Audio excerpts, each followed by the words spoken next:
Do you know what I did remember? I was thinking how I was when I was younger about the justice sensitivity thing. And I remembered that I think I was about 7 and I started the National Society for the Prevention of Cruelty to Snails. And I made like these books and I kind of tried to get everyone in my primary school class to join. And I made badges and stuff because like the snails in the garden were like dying from the weed killer or something. And I just hated that. And I was like, I'm going to start a charity or whatever and try to get everyone to join. You have literally just made my day. Now, if that isn't the most perfect example of already being who you are at your core as a child, I don't know what is. You may not recognise the voice of my guest because they have told me that they're normally more of a behind the scenes person. So I am absolutely honoured and so grateful to have had the opportunity to interview the wonderful Libby of Topple and Burn. Now, at the end of this very special interview, we have a cameo from another guest who will be sharing an absolutely enormous announcement. But let's get back to Libby. If you are not familiar with Topple and Burn, they are the coolest jewellery brand in the world. And Libby is the designer. If you have heard of Topple and Burn, you will likely know about their best-selling necklaces, which has a little phrase about the Tories. I'm very excited to share this episode in the wake of last week's mini episode about voting in the general election, that now we have a new Prime Minister. I would think that nobody would be happier than Libby to get the Tories out. However, the new Prime Minister is not Magic Grandad. So, alas, she's not overjoyed, but at least the Tories are out. And I cannot wait to dive in and share with you the self-diagnosis safari of Libby and her fantastic campaign of rage. Hard relate there, Libby. I'm Laura and I am ADHD AF. Though blatantly obvious, the late discovery, diagnosis and treatment at 38 for severe combined type ADHD in 2022 not only improved but genuinely saved my life, which I have since dedicated to fighting for change amidst the global ADHD crisis. As the acronym suggests, I swear like a sailor, and each episode will contain sensitive subject matter, so please always read the description before diving in, where you will also find a link to resources for support. These crucial conversations with experts by lived experience are shared to inform, validate, shame eradicate, and unite the ADHD community, with a fair few laughs along the way. I've been labelled too much all my life, but finally I celebrate my too muchness and use my justice sensitivity to let the world know that ADHD presents differently in each individual. Self-diagnosis is valid and that ADHD is not a trend. ADHD is real. And I want all ADHDers of all genders to know you are not alone. The leopard is the symbol of Aberdeen, Scotland, where this podcast began. It also symbolises bravery, the reclaiming of power, and I'm a total hun.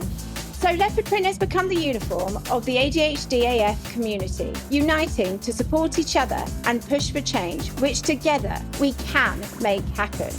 We are the leopard print army. Hear us roar. So, please will you tell me your name? Libby. Pronouns? She, her. Age? 42. Location? Brighton. But right now I'm in France. Occupation? Jewelry designer, I guess. And activist?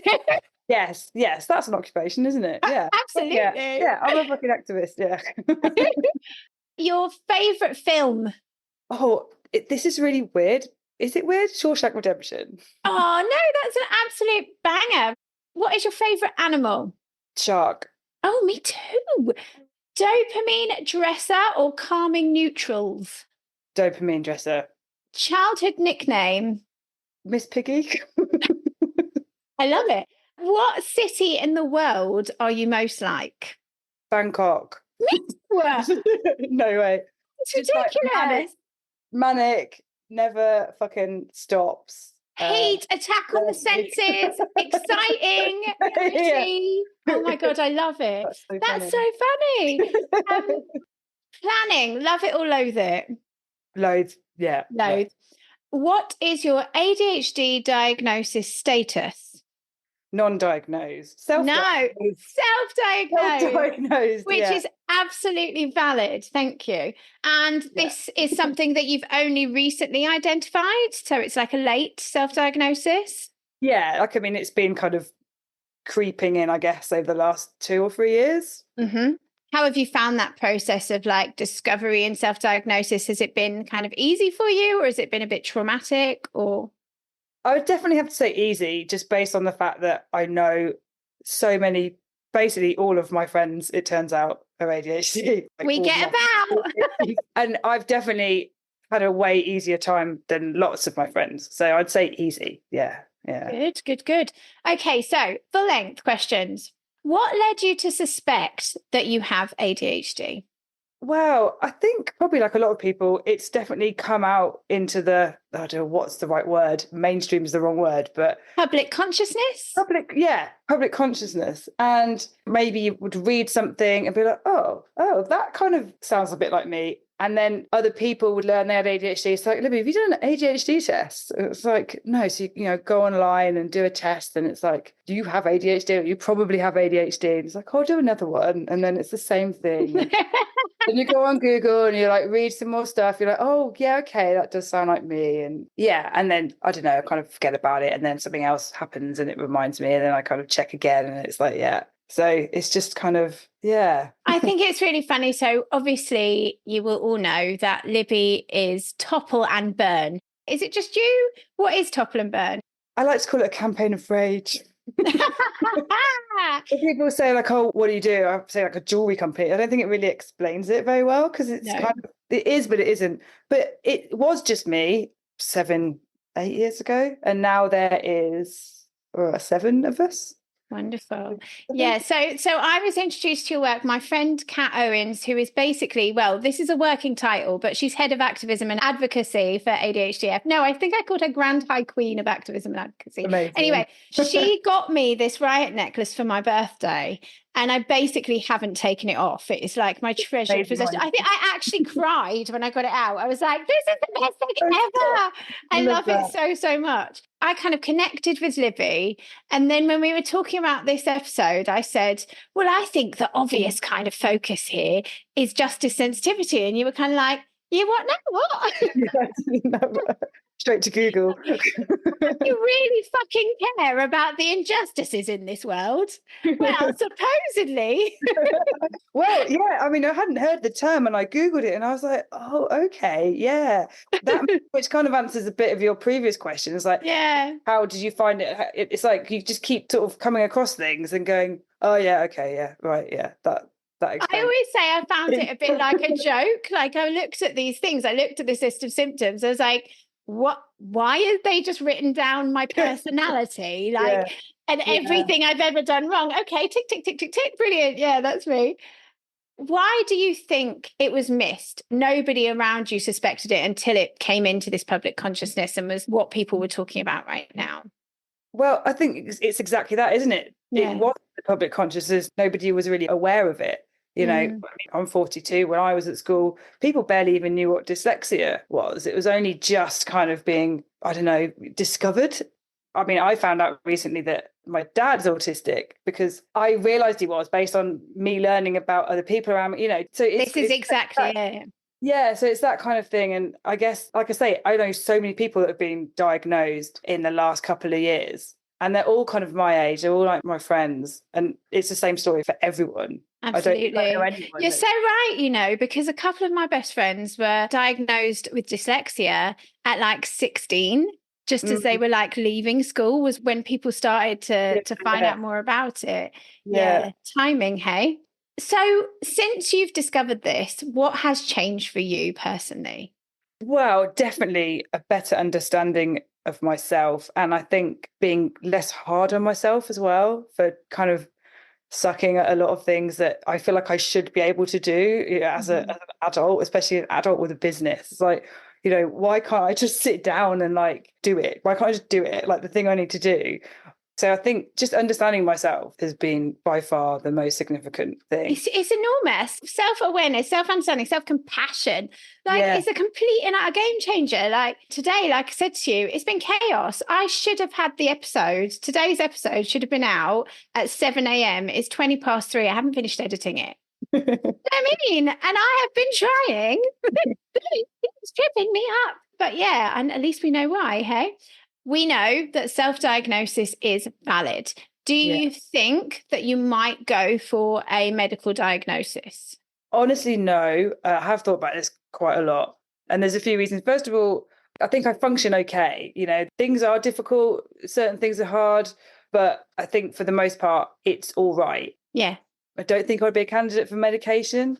Again, like seeing my friends, like, you know, they really struggle, genuinely struggle to do life a lot of the time. And while it does definitely make things hard for me, I don't feel like right now I would go, and maybe I would if it wasn't, again, like from what my friends have told me, an absolute fucking nightmare just to get diagnosed, like the waiting list. And I just feel like it's just something that I'm not at the moment. I feel like, you know what? That is so interesting. You are the first person who has ever said how difficult it is to obtain a diagnosis is one of the barriers for actually seeking one. And that's such a good point. And my next question is, if you were able to just like wave a magic wand, what would you do to change the system? How would you make it quicker, make it more accessible, and not this absolute ordeal and fuckery that it is? God, a magic wand. I would wave a magic wand and make Corbyn Prime Minister, and then he would sort out the NHS. Maybe that is a fucking brilliant answer. Magic granddad. I mean, yeah, you know, it goes without saying that the Tories have fucked everything, haven't they? And the waiting lists in the NHS are completely across the board, you know, and that includes mental health and all sectors. everything. Yeah. So you have to start there, really, don't you? 100%. Yeah. 100%. It's really, really shocking. It's absolutely criminal. I think it's really wonderful that you can see in yourself that although you have these struggles, you are doing all right. And that's really, really wonderful to hear. But what is your greatest struggle? Like, even though we know you're all right and you're coping day to day, but would you say that, like, you know, what you described before sounded a bit like procrastination, perhaps? What is the thing that you think is your greatest ADHD struggle? I think that, and this is one thing that when I was talking about before about going, oh, okay, that's why I do this. There's like a constant motor in my brain going, what's next? What's next? And even if I'm doing something that I really want to do or really need to do or really enjoy doing, I'm always just kind of going, okay, next thing. I don't finish anything. Like I'm always sort of one step ahead of myself. So whether that's like I have to do something for work and I'll sit down and my concentration span will be just completely non-existent because I'm thinking about other stuff, and maybe I'm excited about it, the other things, or maybe my brain just kind of it's all a bit of a mess and I can't even explain it. But I think no, it makes perfect sense. Pretty much everyone listening will be like, yeah, absolutely that. How do you combat that? Like, how do you support yourself in that? How do you get through that? Because obviously, Topple and Burn is absolutely incredible. So you obviously are getting shit done. So how do you get shit done? Well, that's the thing. I don't really combat it and I don't really get shit done. Like, that's sort of the surprising answer. I mean, every day I think to myself, how the fuck? How has it got this far? Like, genuinely, like, how? Because I suck at like running it. I really suck at running a business. Like, and that's just not me being self-depreciating. It's just true. My friends are like, oh, have you got like sort of scheduled times when you do stuff, or like, have you got a business plan? Have you got this? I'm like, no. Like, I just kind of I wing it on a daily basis. Do you know, it's so funny because I hear you on two levels, right? The first thing that's screaming at me is like imposter syndrome, which is such a common trait that we all share. Like, right. I really have always felt that everything that I've ever done has been a complete fluke. And then even though I now know that that is a common trait shared amongst us, I'm like, yeah, no, but mine's still a fluke though, isn't it? And that is like classic, that is classic imposter syndrome. And the thing is, yeah, okay, you are meant to have a business plan and you are meant to have all of this structure, but what you have got is so incredible. And you've obviously got a brilliant team around you, like your passion, your drive, like your drive to put your work out there and the causes, like the messages behind your jewelry, like that's why it's a success, because it's real and it matters to you. And that's where it comes from. So none of that is a fluke. But yeah, I mean, meetings and business plans, fuck knows, mate. No fucking way. But I think, you said there about the passion and everything, but I think a lot of that is down to everyone else, like people that not just buy the jewelry, but kind of, I feel like it is a brand, but it's also a community as well. 100%. Of people that just get each other, the emails, or like they send messages on Instagram. Everyone's just so strong, men, women, everybody just so strong. And like, I love everyone. And I think that honestly, like that's one reason why it works so well, because of the community and everyone, 100%. And that's it. And that's what activism is. Even it's a collective. It's everyone together. It's community and this shared vision and collective power behind it when we're all standing together. That's amazing. I love that. Sorry, I just got goosies. It's been said that getting a diagnosis later in life, and again, one more time for people in the back, self-diagnosis is valid, that it is been akin to Elizabeth Kubler-Ross's grief cycle. So like, the grief cycle is like denial, I can't even remember it now, anger, whatever. Have you experienced any of that? Do you feel any of that? Or do you think it's just more that you feel relieved to have the answers and to have this new self-compassion? Yeah, definitely the latter. I think, like I say, I don't feel like I've had a rough time compared to lots of other people. And it's more kind of like oh yeah, okay, right, that makes sense, rather than, I don't think there's ever been a struggle really. So yeah. That's wonderful. What do you think about like at school? Were you always a rebel? Were you the person that was sticking up for people in the playground? Is that who you were as a child, do you think? Yeah. Well, one thing that I kind of started to remember once I sort of was reading about ADHD was how often I would get kicked out of the classrooms for just playing up. And like I said before, like, the whole kind of big sort of kinder on yourself. It's like, oh, I was bad at this and I was bad at all these boring jobs. It's like, no, just because I was bored, because they were boring and they weren't stimulating enough. And that's why, like, I got kicked out of all these classes at school. I got fired from all these awful, boring jobs. And I was like in my early 20s, I hated, because I just couldn't, I wouldn't do it. I was, do you know what I did remember? I was thinking how I was when I was younger about the justice sensitivity thing. And I remembered that I think I was about 7 and I started the National Society for the Prevention of Cruelty to Snails. And I made like these books and I kind of tried to get everyone in my primary school class to join. And I made badges and stuff because like the snails in the garden were like dying from the weed killer or something. And I just hated that. And I was like, I'm going to start a charity or whatever and try to get everyone to join. You have literally just made my day. I'd forgotten about that. And I was, I love it so much that you even made badges. It's like written in the stars, like self-fulfilling prophecy of this is what I'm going to do. You used to be those badge kits where you'd have the pin and you draw a picture and then you'd like cover it. Yeah, it's like using those. I was so into it, and I don't recall anyone else being. It was a long time ago, but Oh my God, I absolutely love it. It's brilliant. When you are really, really stuck, or when you're feeling like you're not getting anything done, when you are struggling with it, what is your go-to? What do you kind of do to make yourself feel better? Or are you just so fucking busy and on to the next thing that's just it? I actually haven't figured out a way to slow it down. But I think I'm quite stubborn, so I'm a little bit reluctant to try, maybe, you should try yoga or meditation. I'm like, no, boring, don't want to do that. I've given it a go, bored, and so I think I just kind of soldier on. It's funny because I really, really relate. So the boredom thing, to anybody who didn't understand, we're not just like, oh God, that doesn't excite me. It's like a pathological fucking boredom. It's like an itchiness. It's like your brain just goes, no, not doing it. Yeah, 100%. Yeah. Do you feel that not realizing that you had ADHD until this point of your life has cost you anything? Nothing that sticks out. No, I think in a way I see it perhaps not as a positive, but I am constantly doing so, or maybe it is a positive. I'm constantly doing so many different things, like trying new things. And what's that phrase? Like, jack of all trades, master of none. Like, I really feel like that applies to me. And that is because there's this motto and there's this kind of like, just What's next? What's next? What's next? all of the Yeah. things, like everything all at once. Like, that's literally just my brain. And I kind of, even though it is a bit exhausting and I burn out periodically after, and then I'll kind of start again.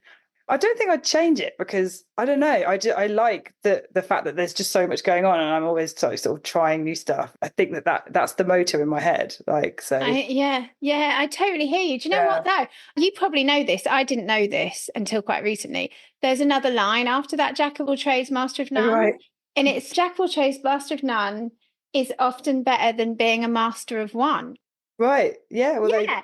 So it totally reframes it. It's like this horrible negative thing that we've carried around. It's like, oh no, there's an extra bit. It means that's good. Like, yeah, 100%. But you did mention burnout. Like you say, you've had to stop. With brains like ours, because I very much relate, I feel like because ADHD, as much as we can share similar traits, it can present so differently between individuals. And I really relate to a lot of we're both Bangkok, so, the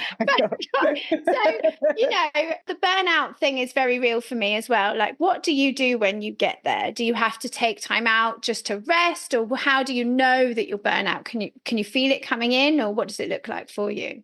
Yeah, I think it just gets to a point where your brain, I just feel like I just can't do it anymore. And I have a refugee charity as well. And we're not so active right now, but for a few years we were doing a lot. And I would have to just remove myself from the situation and just kind of, I really like being on my own. I really like just not having to talk to people for a while and stuff. So I just like to remove myself and just kind of try and just stop in whatever form that would be. I don't know. Fill up your cup by like coming back in, like, because you're pouring so much out and taking in so much horror kind of thing that you need to take some time. Just sort of preparing to do it all over again, just kind of like a pause more than a stop. No, that makes sense. And when it feels like that, do you find that you're quite emotional with it? Is there an emotional outpouring, or is it just an exhaustion and an inability to move forward kind of thing? I think it's kind of a bit of everything, and I can't even really explain how it feels. It's just kind of like the motor exploding. I don't know. I don't know. And it's just like, and I think it always takes a bit of time to realize that's what's happened, and then just kind of going, no, wait, like this isn't sustainable. Like I said before, like a lot of the time I'm quite sort of happy just to be kind of like all the things, and then it just kind of changes. I don't know what the word would be, but and it just no, I totally understand. If you could blast a message out to the world about ADHD, what would that be? What would you shout from the rooftops? Like, if you could bust a misconception, or you could just make sure that everybody knew about it. I think one of the big things about ADHD is a lot of people assume that it's just people that can't sit still, attention deficit. But that is just such a small part of it, isn't it? And people just assume that you're just going to not be bouncing off things and and you don't have any interest in what's happening. And that definitely can be the case, but it's just there's so much more to it than that. And I think that because we are in really the early stages of kind of understanding and bringing it into society, that maybe they need to change the acronym or something. I don't know. Like maybe I agree. 100%. And so much what you say, like that hyperactivity, we have this idea of what that is, but actually your hyperactivity and mine is in our brains. We're literally like 100%. And so the listenership, most of them are on waiting lists. If you could speak directly to the listeners right now, so we've told the world, what would you like to tell the listeners? I think it's okay to just be comfortable in yourself. And if you can do the tests online, or you can just speak to people that also have ADHD, and you just know that you have it. It's a spectrum, right? So, some people have it so bad that they really can't function without medication. And even with medication, they still really struggle. And some people, they're at the bottom of the spectrum or the end or whatever. And they have a few things that they kind of feel that it speaks to them. And, they think, oh, that's probably is me, but I can function okay. And that's as valid as someone that has to be on medication, because the spectrum, it includes everyone. And yeah, even if you don't feel like you either can or want to go and get diagnosed, there's no certificate or badge, and nobody knows you better than you, right? Like, yeah. you know you. Yeah, exactly. Yeah. So I think it's just a really, but I think that will definitely change as we get better at kind of understanding it and accepting it and diagnosing, hopefully quicker.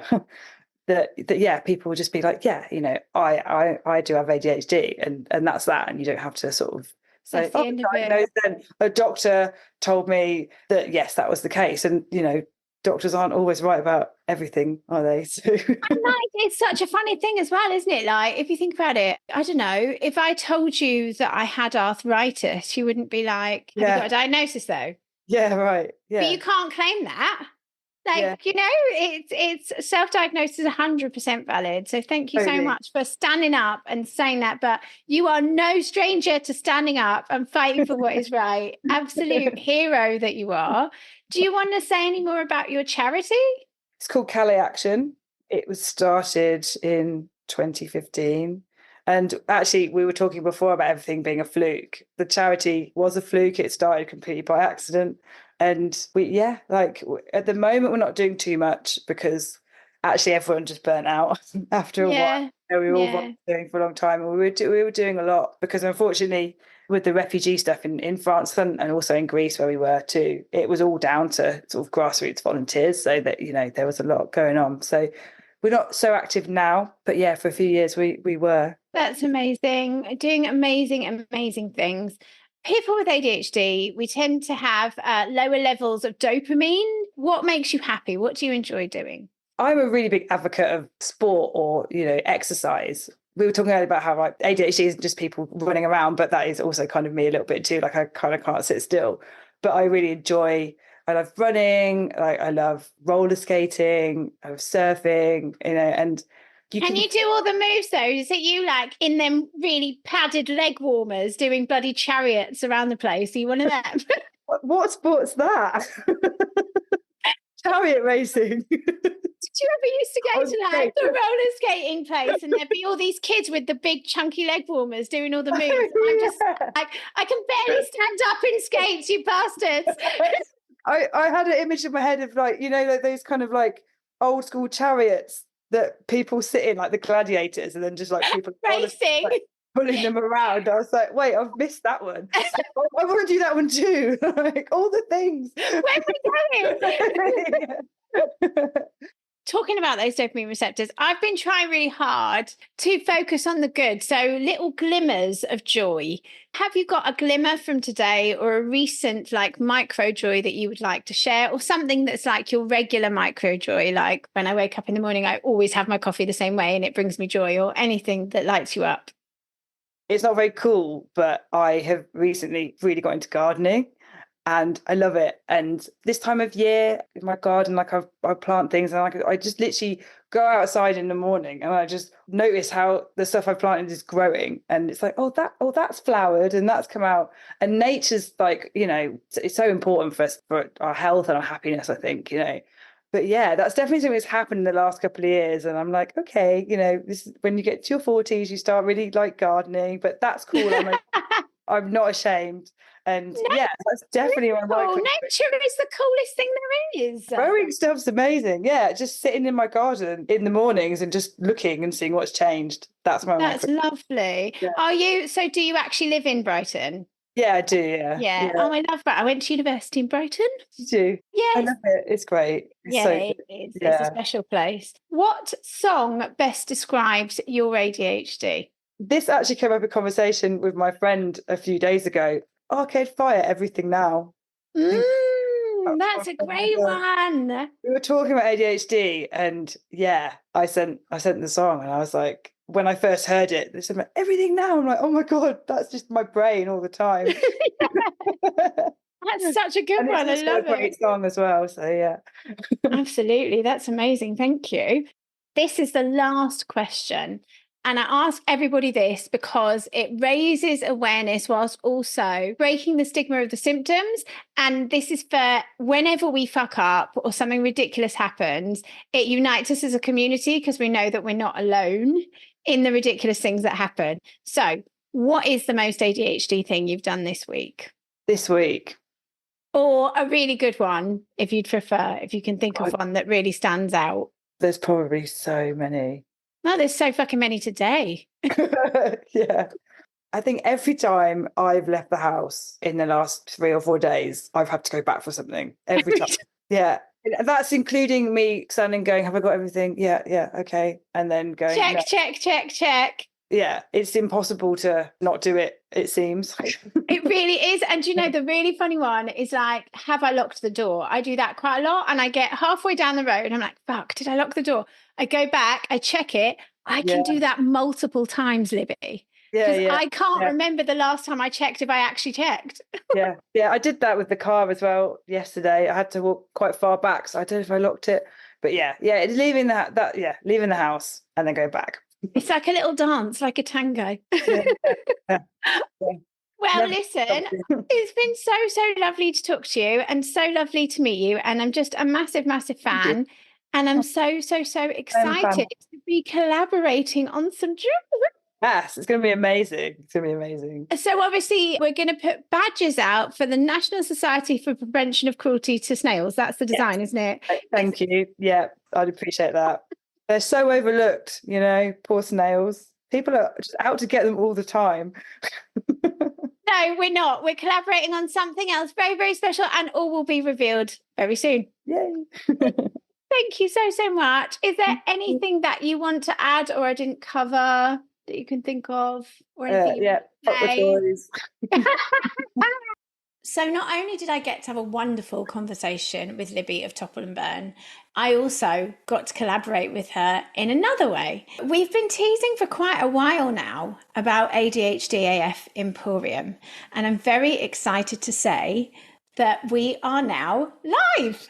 And joining me for the celebration is my partner in crime since youth club, Stephanie of All the Discos. Hello, and now officially on paper at Company's House too. So.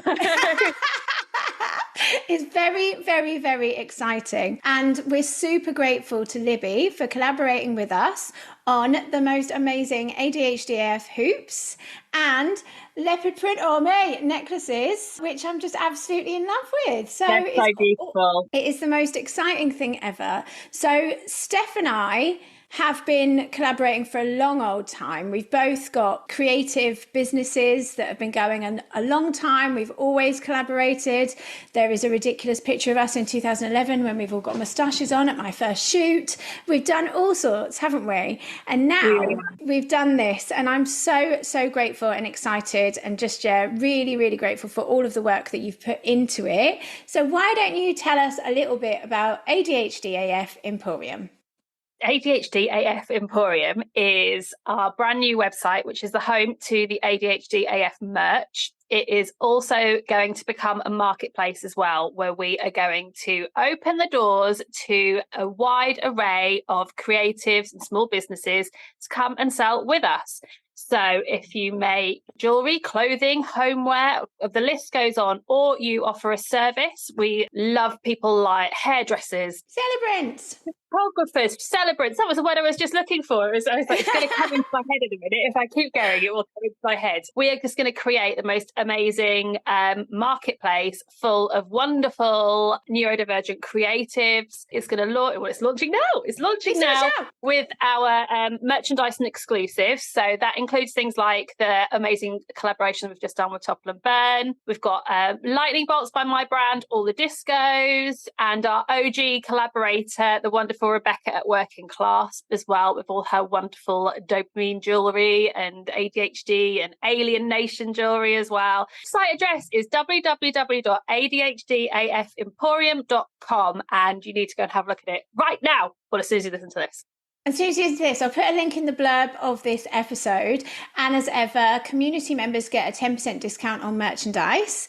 Now, this is just phase 1.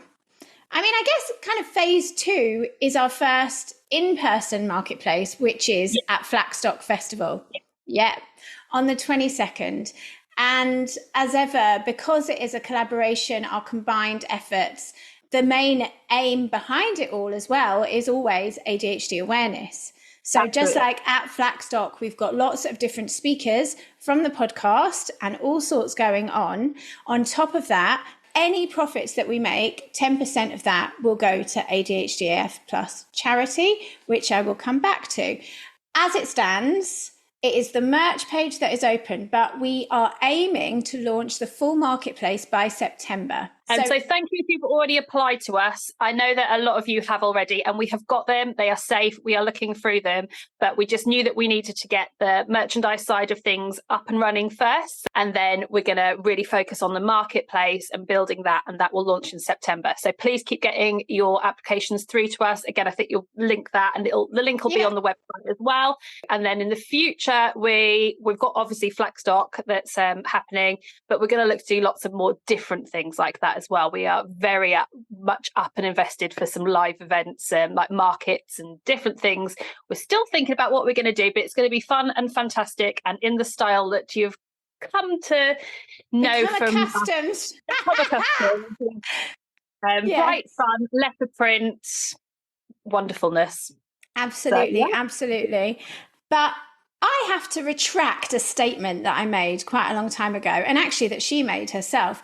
We have called Stephanie neurotypical AF, and then the penny dropped that actually she's not at all. Stephanie was diagnosed with OCD 20-something years ago.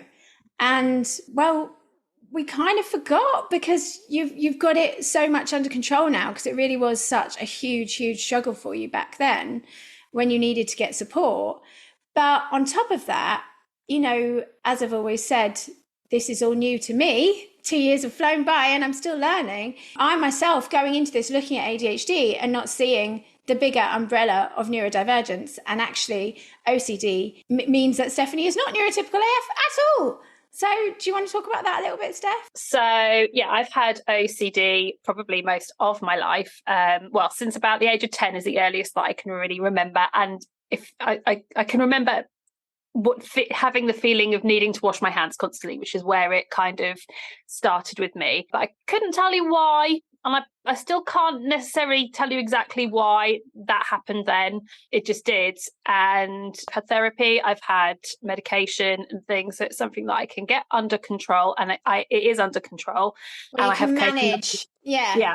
I have coping mechanisms in place when I do feel really stressed, and I feel like those symptoms may come back a bit. And I know that it's something on a certain level that I'll always have to live with. Yeah. Do you have things that are specific triggers? Stress, or just stress levels, yeah. Yeah, I mean, I think when I was pregnant, that became a little bit of a fear of the unknown. I think that triggered a few little things in me as well. But yeah, it's weird. It's not, I think everybody can have, as we know, with so many different forms of neurodivergency, everyone's symptoms are slightly different. So yes, I can need to check on the iron 20 times, but my thing was just hand washing, not feeling like my hands were clean. So I hate my hands. I've got stubby little fingers and my hands were always very dry, but that's because I've washed them so much that they are always constantly dry. If I feel something's going to get bad, there have been times that I've not been able to cope with it. So I felt like I needed to go and get some extra help. So that's been through therapy, and that's been through medication again. Medication works really well for me, which tends to be the form of antidepressants. So I haven't had it for quite some time, but there has been points where I felt like I just feel like I need to get on top of this now before it really takes a hold. And then just go through a few CBD, not CBD, what is it? Cognitive behavior. CBT. CBT, that's it. I haven't tried the other. That might work brilliantly as well. I don't know, but I couldn't tell you. I've never tried it.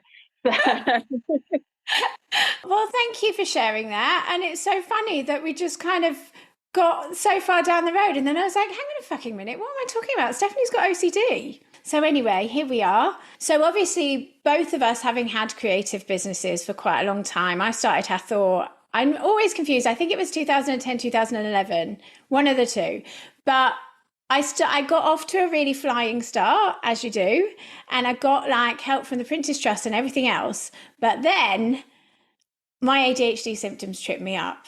Mm-hmm. And actually, you are much better at the business side of things than I am. That is an absolute fact. And I feel like that is something that is really intrinsic to what we're doing. For me, anyway, like my side of the story is that, as I've said many times, I've struggled so much in employment that I had to go my own path. But then when I went down my own path, again, the symptoms of ADHD that present in me kept tripping me up. So I should have been doing a lot better than I was. And I watched a lot of creative businesses around me rise and rise and rise and rise. And I kept going one step forward, two steps back for quite a long time. And I think particularly in this current climate, you know, cost of living crisis, etc. We know ourselves when we go to do festival events as part of the Emporium of how much it charges for pitch fees, how much people are charging to be listed on online marketplaces and stuff like that. You know, we really want to give back in that way and support people that might be struggling in a similar way to me, to how I did with my business, and use the platform for good to be supportive. There'll be blog posts, we'll do all sorts of things, and the events in which we can be more supportive and try and keep costs down as low as we can, because we understand that it has to be a business in itself, of course, but then how are small businesses, and particularly if you are neurodivergent and you struggle with finances and funds, how are you supposed to get a foot up? How are you supposed to get out anywhere? So we'll be using our platform in that way as well. So I'm really excited, and it's another way to fundraise, another way to raise awareness, and I can't wait for Flackstock.